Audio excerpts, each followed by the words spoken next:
Greetings, ladies and gentlemen. Hello and good day to you. I'm Sean Connor, and you're watching Public Comment, or you're listening to it. It's my personal journal video blog and podcast series, and I'm happy to be chatting with you today. Today, my starting points are going to be social and digital media.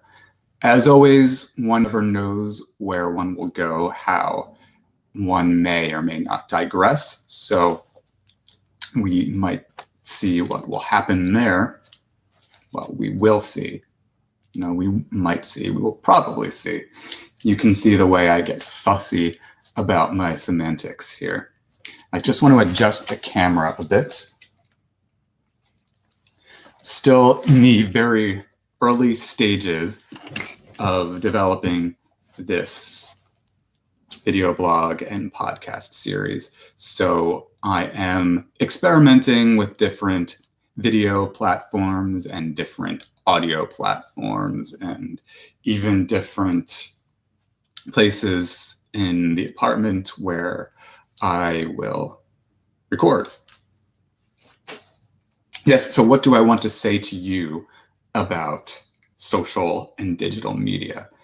Well, the first thing I want to do is test and make sure that my video stream here is actually working. Though it's kind of funny, I mean, how important is it really that I do this live? It's not so important, except to say that when you stream live on YouTube, you don't have to then re-upload it. That's kind of convenient. So it saves time. On the other hand, if I were to just record this in the optimum quality, it would take a longer time to upload, I have found, although I'm doing all different kinds of experiments here. So let's go to my channel and let's go to live now. Fine, that's all I needed. I'm happy with that. Get my notes here, and let's begin. So to begin with, social media as a concept is something that fascinates me quite deeply. To begin with, specifically because I've struggled for the last 33 years to assemble myself socially in a way that I feel most confident about. You see, if we were to backtrack to my youth, I suffered from severe anxiety, and much of it was, or a significant aspect of it was, social anxiety. And it's amazing to ask myself how different I might be if social anxiety hadn't been an issue growing up. How might I have established different friendships, or would I have had the same friends? Of course, the fact is, I wasn't so great with making friends as a kid. I had really one super close friend from about the age of 3.5, 4 years old until I was about 13, when I told this particular girl that, well, I expressed my romantic fondness of her, shall we say, and she had said something to the effect of, "Oh my God, shut up." And I hung up the phone after that and never really again faced the courage to speak to her. That was a long time ago. But prior to that, we had been, you might say, best friends, or so I had imagined we were. I had thought of this girl that way. And around that time, though, I did establish 2 extremely close friendships. So throughout my time in middle school, And into high school, I made 2 other close friendships, but I was not able successfully to really advance beyond that, to be honest with you. Really, in high school, I had 2, 3 really close friends, 4. I had 4 really close friends, people that I spoke with pretty often and did things with, though none of them actually went to my high school.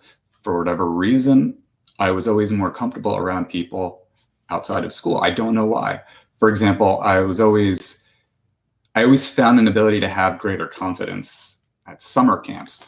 One of my best friends to this day, I don't think he would mind me using his name. He might even enjoy the promotion. Timothy Moran. He's been a best friend of mine now since, so I would have been a freshman in high school. So you're talking about like 2001. So for about the last 18 years, that's one friendship I've been blessed to hang on to.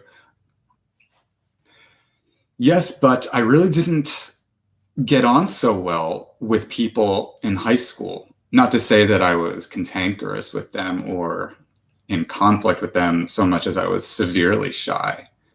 I did sit with people at lunch, and maybe they have better memories of how I may or may not have interacted with them. I have managed to block out almost every aspect of high school.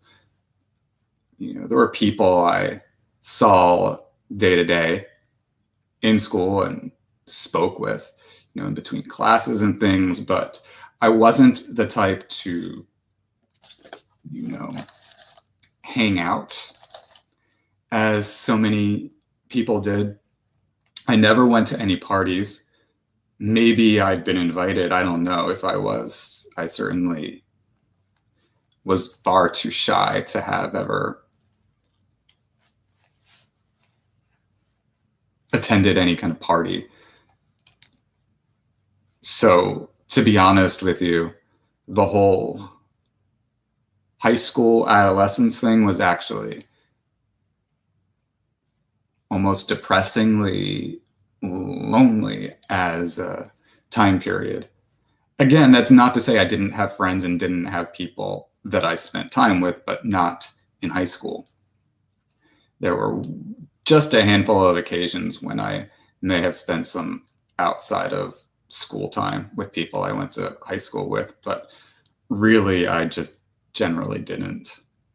So most of my time spent when I would come home after school, after high school, most of my time was spent on the internet, instant messaging folks or going into chat rooms or message boards. I was successful and less shy, very much so, in those mediums, and did make what you might call internet friends or cyber friends or whatever we might want to call them, folks who lived. So I grew up in New Jersey. I made friends from Michigan, Illinois, Delaware, California. I was able to correspond with a lot of people, actually. In fact, I even had a number of internet girlfriends, I suppose I could call them. Though those never amounted so much to anything serious, there were these online interactions of asking how I was or she was, and getting some degree of catching up on each other's lives and saying nice things to each other. And you can imagine the kind of interactions that teenagers online seeking romance might have. I'll leave that for you. That there's no need to go on about that at this point, except to say that I was really quite shy, managed to have social interactions on the internet though, but never anything that led to meeting anyone. I never met anyone that I spoke with on the internet. I suppose it may have been a fantasy at one point, one of those things you hear about people doing, I might have imagined. However, that just didn't happen. Well, there were people that, with the exception of, I did have a girlfriend from Delaware who I had actually met in person, not on the internet. We had one of those long distance relationship things, and she had friends, and I became friends sort of with her friends through AOL Instant Messenger, and did eventually meet them in person. That's the closest I ever got to that interesting experience. Bottom line, though, is that I was, shall we say, super shy and socially awkward to the max. Alas, it is the case. My first year of college, that was interesting because I made friends right away. So there are all kinds of questions that could theoretically be asked if I really wanted to investigate the way that one evolves here. I immediately hit it off with my roommate, and him and I made friends. We met two other friends, and we would hang out all the time instantaneously. And yeah, I was always able to find someone to talk to and have a good time with in college, my freshman year at Kean University. That was the first year that I really experienced a significant degree of being social. Then the next year at Florida Gulf Coast University, I transferred because I didn't enjoy really the urban campus atmosphere, though I did love the people I went to school with. And talk about how social interactions are. I only keep in touch with one person I went to Kean University with. He's a professor now of political science, I believe at Monmouth University, which is pretty awesome. When I transferred to Florida Gulf Coast University, that was a strange time and a strange thing. You know, this was what we would call my hippie phase. I was a hippie at Kean University, though I didn't smoke pot when I was at Kean University. I was what they called a straight edge hippie, or a nickname I was given in those days was fake hippie. And I was adamant. There was no way I was going to drink, no way I was going to smoke cigarettes or pot or engage in any of those mind-altering substances or drugs, what have you. And then things changed at Florida Gulf Coast University. I don't know what the exact change was. However, I was surrounded with a group of people who were, the majority of them, believers in the goodness of the marijuana smoking experience. And I would get into arguments with them saying, it's bad for you. And they would say, no, it's not. And one particular fellow said something, the expression, you can't knock it until you try it kind of thing.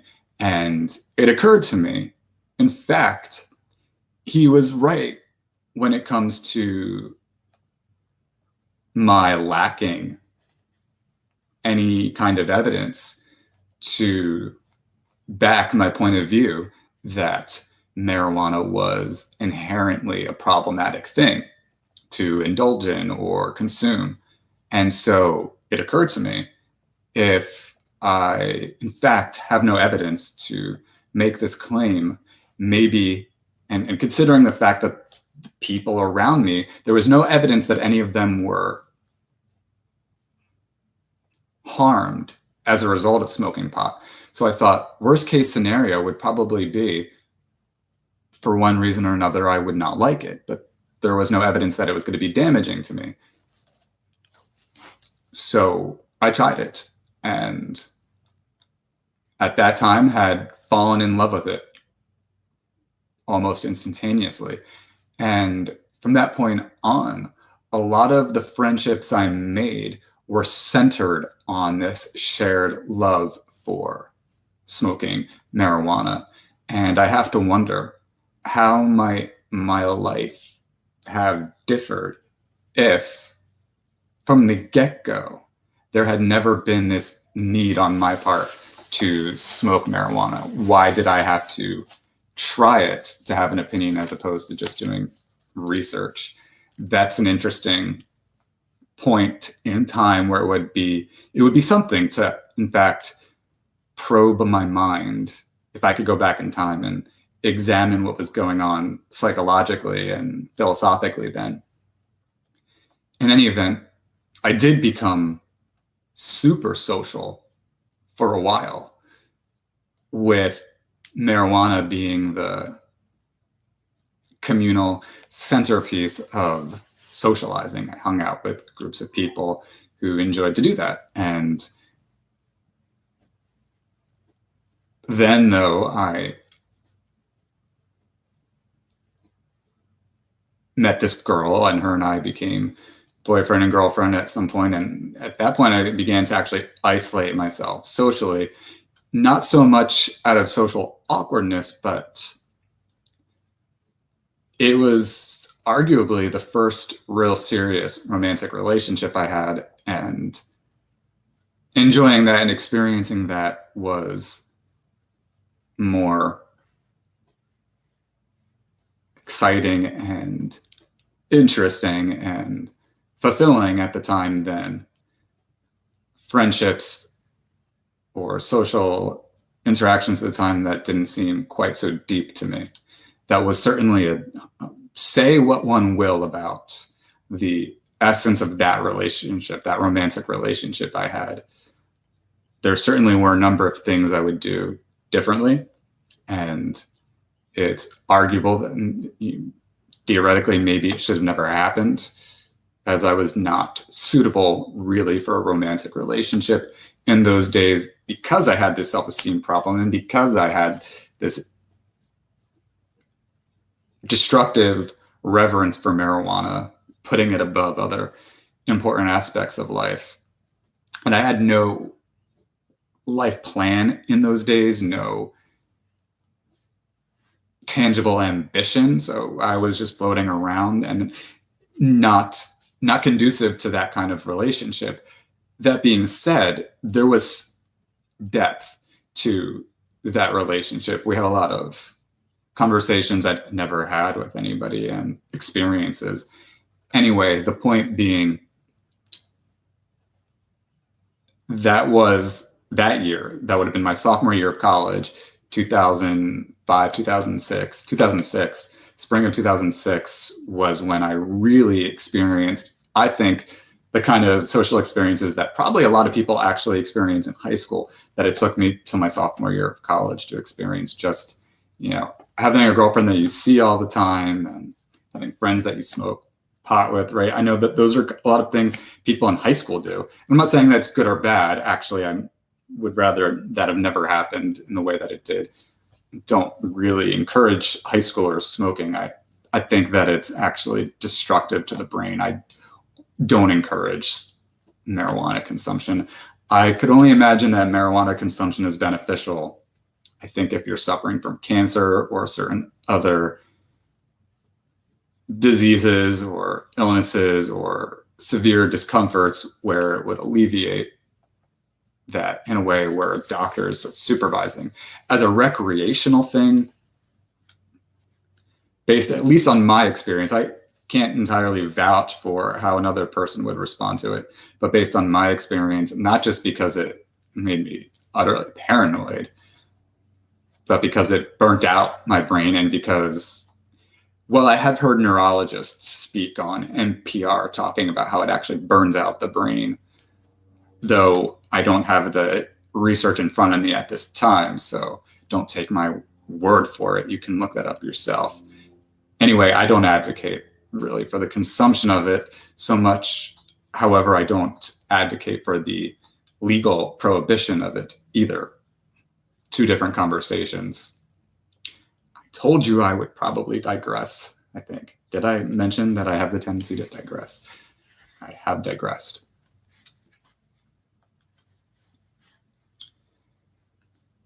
Beyond that point, though, because I went in and out of college, because I dropped out after that year at Florida Gulf Coast University, and then I went in and out of community college, not establishing firm relationships with people, though. And while I was lucky enough to have some solid friendships throughout those years, in fact, I've only really preserved one of them at this point, it would seem, though things are not always what they seem, which is a nice optimistic thought, isn't it, at times? But in fact, I grew shy in a lot of ways. And I would go in and out of shyness, though, or I would be shy in certain contexts and not in others. For example, one-on-one interaction, I could often get on really well with someone, quite like here in front of this camera talking to y'all. I can just kind of say what's on my mind. But in a group of people, for whatever reason, the stimulation is overwhelming to my eyes and my brain, and I can't process it at all. Can't process the whole thing as easily, perhaps, as some people can, and I get anxious.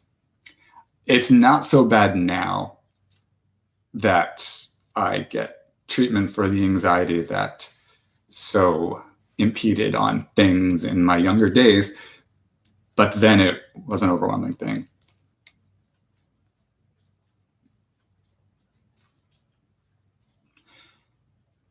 Even when I was at my most confident in certain aspects socially, for example, towards my late 20s, I grew quite political and had no problem knocking on doors and asking people to sign a petition so that I could run for office, or asking directly for their vote. I had no problem giving speeches in front of groups of people. I had no problem really speaking at town council meetings, for example, in front of groups of people and to the council and such, or in establishing political relationships with people overall. That was an easy thing for me. Yet when it would come to establishing a sense of a friendship beyond that context, I would get really shy. I lacked a lot of confidence and didn't really establish many non-political relationships, I regret to say. So as I think about social media and the platform it creates for how we conceptualize socializing with each other, and the possibilities that it creates for how we can meet new people and establish relationships in a global context. I could become great friends with someone in China, or, well, Chinese would probably be prohibited from watching the kinds of things I say.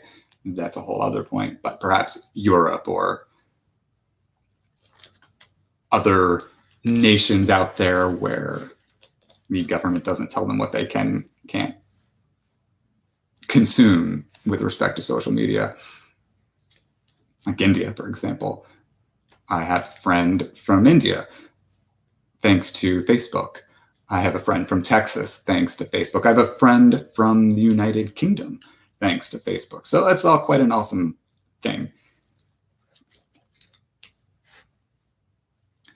Yet I never really took advantage of it. That is to say, while I created a few friendships through social media, I don't feel that I have made the most of them.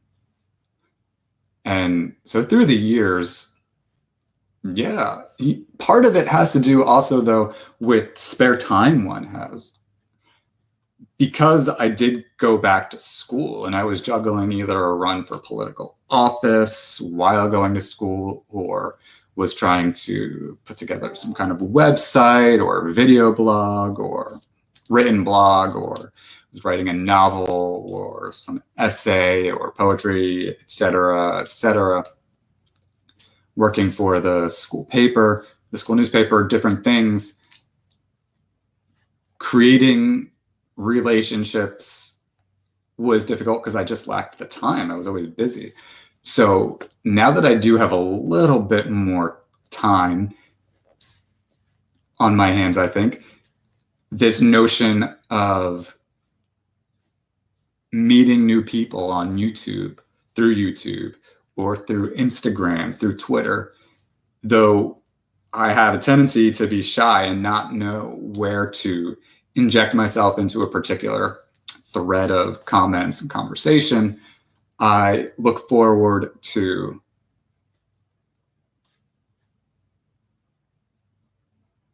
advancing and putting myself out there and introducing myself and initiating conversations. Anyway, so there's just some background so that you understand where I'm coming from as someone who can be actually quite shy and who has had a sort of hand on social media, but really hasn't gone all in. For example, even though I follow people on Twitter and have some Twitter followers, the truth is I don't really have conversations on Twitter because I don't have any Twitter friendships of that depth yet. And the same could be said of Instagram and,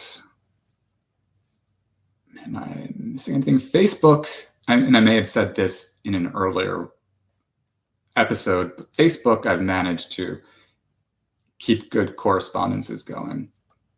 Regretfully, over the past year, though, really between the fall of 2018 and the winter of 2019, I was quite absent from the social media world because I was trying to get into graduate school and was obsessed with that.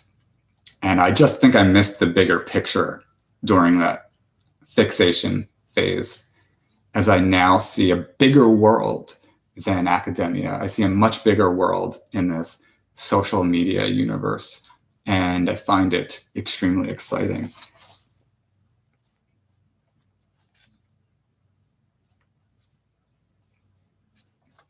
So I do have very specific ambitions as well. As I mentioned, one of them is to become a more social person and establish relationships. But also, to me, like, the beauty of social media isn't just that, but it's you can really explore the world of people through video blogs and various social media status updates, really just get a sense of people. As someone who has always been shy and has been reluctant, I think, to really get to know people, to me, it's exotic. And I'm excited these days to explore the social media postings of so many people.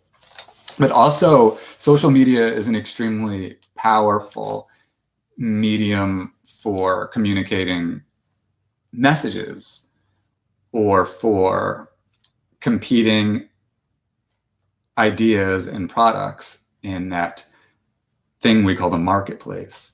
It's a democratic venue. Of course, some people have more money, more resources, and therefore can do more on social media can make themselves more attractive on social media. People buy Twitter friends, and people can spend a lot of money on ads on Facebook and Instagram and have more, shall we say, social media power or resources. But that doesn't change the fact that if you have something as little as access to a computer with a webcam and a connection, let's say just to Facebook or YouTube, if you have the right charisma and the right and the proper ability to attract people with how you present what you want to say, you can change the world and influence other people around you. And theoretically, whatever it is you want to do in that medium of your, even without a camera, just a Facebook status, you can, with a Facebook status, compete with NBC and ABC and CBS and Fox, really, if you put your mind to it. That to me is amazing. And influence is the way I think about what I do and say on social media. And it's interesting having the time even just to think about it. If you asked me 2 months ago, would I have spent my time on finding a more ideal microphone and webcam and just extemporaneously present to you my thoughts, would I have done that? Would I have imagined doing that? Not really, certainly not at the rate at which I'm doing it. However, and I've brought this up before, but there are things we bring up again and again, like the chorus or a refrain to a song, right? Or a political talking point, or a theme or a motif, what have you. But the fact does remain. First of all, we live in times politically that are dramatic, when we have a president and an administration that utterly and flagrantly violate the law and threaten our democracy as we know it. That's a serious thing. And certainly, therefore, I believe it's important to communicate the urgency of putting that problem to rest, and certainly energizing the vote in 2020 so that Trump is elected out of office. And in the meantime, too, really energizing the message that, in fact, impeachment proceedings absolutely should have begun really from the beginning of his presidency, because he was already in violation of the emoluments clause with his Trump Hotel in Washington, D.C., receiving monies from officials of foreign governments. That's against the Constitution, violation of the Constitution. Anyway, my point is, we live in times where I feel the threat to our political well-being is unlike any time certainly since there was a draft, since the 50s, when you could be accused of being a communist and you could be thrown in jail. I mean, these are crazy times, in my opinion, politically. So there's that. Also, I also think about it artistically, though. For century upon century, right? The ability to write thoughts out in print in some form or another have existed. I think it's the 1400s that the printing press was invented by Gutenberg, Stefan Gutenberg, if I'm not mistaken. So there have been centuries of people experimenting with that mode of expression. In terms of writing in general, that goes back to the BC years, ancient Rome and ancient Greece and ancient China and things, ancient Egypt and such, right? Since the earlier period of human civilization, people have been writing. What people have not been doing, though, is utilizing video as a means of basic communication of thought, right? The various video technologies have only existed for slightly over 100 years. So in my opinion, it's more fertile and potent and uncharted, and therefore just a little bit more exciting than merely writing out, than mere writing. And certainly multimedia also becomes a more interesting endeavor. So we live in this more democratic context where, for example, we can utilize something like video to document and express and communicate. And that's such a fascinating thing. Why wouldn't we want to take advantage of that if we care about, specifically, I think, archiving the human experience on the one hand, and on the other hand, too, standing up for your values, and specifically your values in the context of how you see the world today. And that tends to be where I'm coming from. Whether it's an examination of how I'm contemplating the news and how that moves me psychologically, or it's a matter of the technology I'm experimenting with. And that's another thing I wanted to talk to you about, is how revolutionary this last 2 weeks in particular has been for me personally, because I've never indulged so much. I've never entrenched myself, embedded myself so much into the world of technology. Now I'm recording with a Logitech camera. It's the Logitech C922. And I've got the Samsung microphone. It's the, what's the official name for it? The Samsung Go mic. I'm experimenting with this. And I'm learning about video concepts as well, things I just never knew. I told you that I was learning about the other day about how the internet works in general.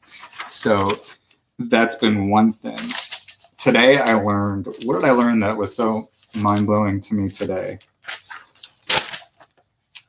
Well, one thing I learned, I'll tell you, is that I'm not sure it's worth it anymore for me to do my longer video blogs and podcast recordings through the Facebook live stream medium. First of all, the Facebook live stream video quality is actually not as good as the YouTube quality is. On the other hand, and there are numerous people who are reiterating this point that I make here, on the other hand, on YouTube doesn't send out this message to other people's news feeds like this and get you people to watch what you're doing as fast. So it's a give and take. Do you prefer quality, or do you prefer a sort of instant gratification crowd? For me, I prefer quality. Second thing being, if you do a live stream video on Facebook and you want that to then go to YouTube, you've got to do it, then you've got to download it, then you've got to upload it again. So that's a time-consuming endeavor. Whereas if I stream live on YouTube, when I'm done, so is the video, and it's available on YouTube. Upload time and downloading time saved, more time to spend on other aspects of the video, blog, and podcasting endeavor. So that's something that I've learned. And I've also learned a few concepts with respect to how this all works. Okay, here's something really embarrassing. Really, really embarrassing. I can't believe I'm going to admit it to you, but I am. This just shows you how some people like to ask that question, do you live under a rock? And the truth is, in some ways, I just have lived under a rock. Where is that damn notebook? Here it is, or damn piece of paper. One thing I, in fact, did not know is the difference between MP3 and MP4. I thought that was a difference in video quality, but in fact, right, MP3 is an audio file and MP4 is a video file. Just learned that yesterday, May 16, 2019, at 33 years old. Made me feel stupid. Though I'm no longer afraid of admitting there are realms where I suffer from severe lack of knowledge. And I can thank Montaigne for that, because he was happy to be honest about his flaws and shortcomings as well. I also learned about concepts like frame rate, frames per second, 30 frames per second being a higher measure. I learned about resolution, so, though I still have more to learn about that concept. It's at least something I'm beginning to delve into. Learning also about video compression. The definition I got, I don't have the source with me, but the definition I got, altering a video file to take up less space on your computer, and you do sacrifice video quality there. And also learning about the concept of codec, which is in charge of compressing and controlling data as it is displayed on your computer screen. Learning about different video formats, MP4 right, being one, or MOV, AVI, WMV, and also about two different modes of MP4, H.264 and H.265, something I haven't delved into yet, though I've written it down as something to study a bit more. So you see, bottom line then, so much I don't know, so much to learn about video, and it's a complex medium, but it's really an untouched medium. When you think about the fact that we've only been making movies now, whether you're talking about just basic home video recording or major motion picture video recording, film/video has only been in existence just a little bit over 100 years. Think about, therefore, the kind of innovations that we could expect in the realm of video and film, say, within the next 500 years. If you imagine and think about print and how all that's been done with print has evolved over the centuries. So it probably follows that video has far from reached its potential. And that is one other major reason why I do it and find it so interesting.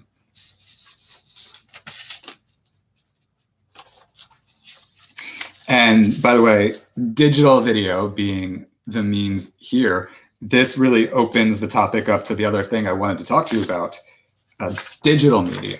Specifically with respect to digital media, one of the things I wanted to talk about is how it is preserved and thoughts on preservation of media in general, digital versus print. And also just the experience of digital media versus print media, and what we think about it, what we make of it, how we feel about it, what do we prefer and why do we prefer one or the other? Or is it important to experience both? Why or why not? Me, I enjoy both. Certainly, I like to read a good print article. I like to read print articles when those articles are about things that I care most about. So, for example, if I'm reading about politics, I'd much rather have the article in print so that I can annotate it. If it's an article that I'm reading, for example, on the New York Times website or the Washington Post website, if it's something that I find really important or interesting, I'm going to print it out and then annotate it. On the other hand, if it seems slightly less pressing, I'll just read it digitally on the screen. Obviously, from an environmentalist's perspective, we are saving a lot of trees by indulging more in digital media of all kinds. Additionally, it saves a lot of space, doesn't it? If you were to take a look at the floor surrounding my desk, it's just filled with print books and magazines to a point where I just am running out of space. And it's unpleasant to sit around there, actually. And I just have too much stuff for the small space that I have. Even as Ashley and I undertake a move from East Windsor to Basking Ridge, it'll be interesting, what books do I ultimately get rid of just because there's not the space? And so that in itself makes digital media more attractive. One thing that gave me a lot of reservations about digital media was a sort of paranoia that somehow it was less protected than print media, however. And this really depends, though, doesn't it? If you take the effort to preserve paper products, these things can be preserved. If you take efforts to preserve media, digital media as well, these things can, in fact, be preserved. There were a few things I was reading about, interesting articles about this. If you go to digitaltrends.com, there was this interesting article called "How Do You Preserve Digital Data Forever?" And there, the author for Digital Trends, Simon Hill, was interviewing Dr. Micah Altman, who is the director of research and head scientist for the program on information science for MIT libraries. And there's a good quote here from that. One threat is that the media fails with respect to digital media. The hard drive fails, the DVD fails, or the disk can't be read. Another threat is that you can see the bits, but you can no longer tell what they mean because there's no software available that will render that document. You might have a Microsoft Word file you wrote 15 years ago and it looks fine, but when you open it up, it might not be able to understand what it says because that format is not supported anymore. So digital media is certainly not this immortal,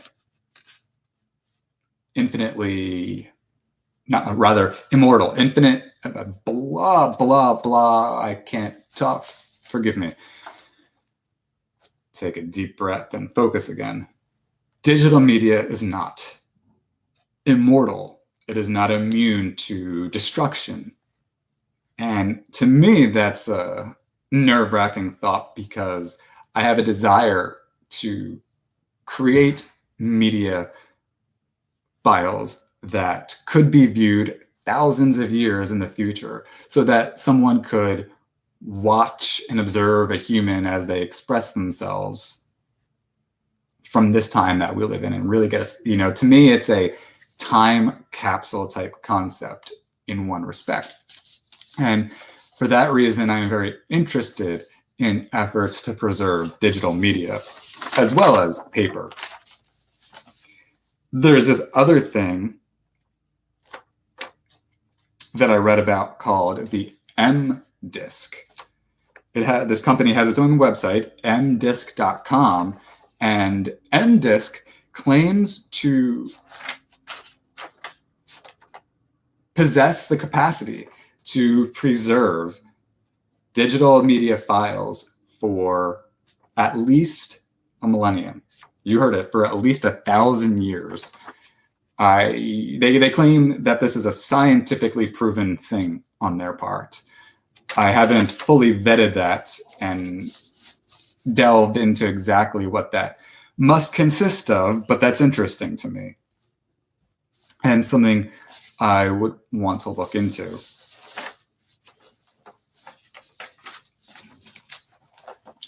But it does raise the question then, something that I want to learn more about is what goes behind the preservation, let's say, of digital media that the New York Times stores or the Washington Post. And what about YouTube or Facebook?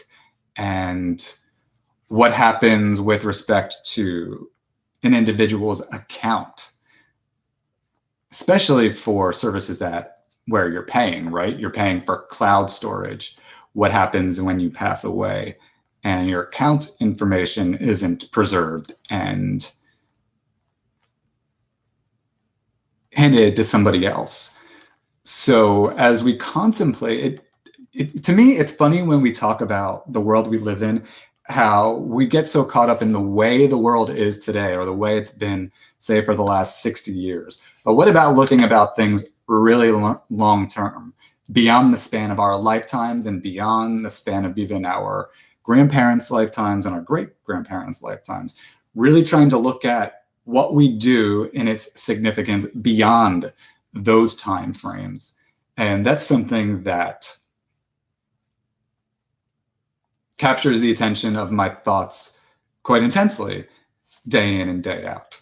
As you probably understand, as I've articulated, again, one of my motivations behind doing these podcasts and video blogs. So I'm curious, want to learn more. How does the New York Times preserve its digital records? And I know that there's a science to paper preservation as well. And what happens, God forbid, there is a loss of electrical power so severe that these kinds of things like video are forever lost. Though I'm of the inclination that because we have things like electricity as fundamentals of physics, to the best of my understanding, that's not so much a fear as a shorter term loss of power as a result specifically of, say, a cyber attack. That would be a disconcerting thing. However, we actually have to be really mindful and vigilant of the possibilities of a cyber attack. We have been hacked by Russians and by the Chinese here in the United States. And we know that they've had their hands on our power grids. So this is something we have to be vigilant of and protective of. And to me, the single greatest threat there would be the power and electricity as they work in hospitals and people who are on life support or serious life-sustaining scenarios. Well, that's really all I wanted to talk to you about today. I want to thank you for taking the time to listen and or watch. I want to thank you also for bearing with me. This is a really unique time in my life where I'm doing a lot of experimentation with different technological devices and different website platforms and different places, even in my apartment. So there's a bit of anxiety on my part, worrying, oh, is this recording? Am I going to lose everything that I've just recorded? Am I following my outline appropriately? Even this video blogging concept, the way that I do it now, is something that I've never really done before. I have video blogged in the past, but I've never spent so much time actually devising outlines as I have now. And I'm so used to, on the other hand, actually just writing things out. So extemporaneous speaking is still somewhat of an anxiety-inducing experience, especially when I know that this is technically going live. Of course, the YouTube information in front of me says that, in fact, no one's watching as this live stream is occurring. That's fine. One of these days, public comment is going to go viral, I am determined, and I believe it. Of course, that doesn't mean it's going to happen, but the point is you must be confident, ladies and gentlemen. Not that it has to go viral or that I define my self-worth in that sense or on that, based on that standard or anything like that. But obviously, it would be awesome to reach a wider audience and have an influence. There was another thing I did want to talk to you about with respect to social ambitions and such, and using the harnessing the powers of social media and digital media. I wanted to talk a little bit more about political influence and my aspirations on that end. Though I'll have more to say about it in the future, I did want it on record that it is absolutely one of my aspirations to one day be the kind of person who has both the intelligence and the credibility and the technological capacity to use this video blogging medium to influence members of Congress and the president with my considerations and with the considerations of guests and such that I would have on here. And also, I'd like to have credibility with you and offer you compelling arguments with respect to stances I may make on political and or philosophical questions. So there you have it. I want to thank you for watching or listening to this episode of Public Comment.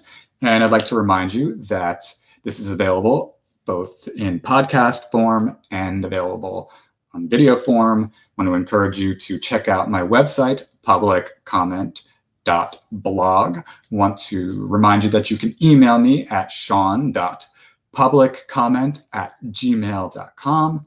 Check me out on Twitter, Facebook, Instagram, and YouTube. And please do let me know what you think. Let's chat. Have a great day, ladies and gentlemen. I look forward to chatting with you again very soon. Thank you.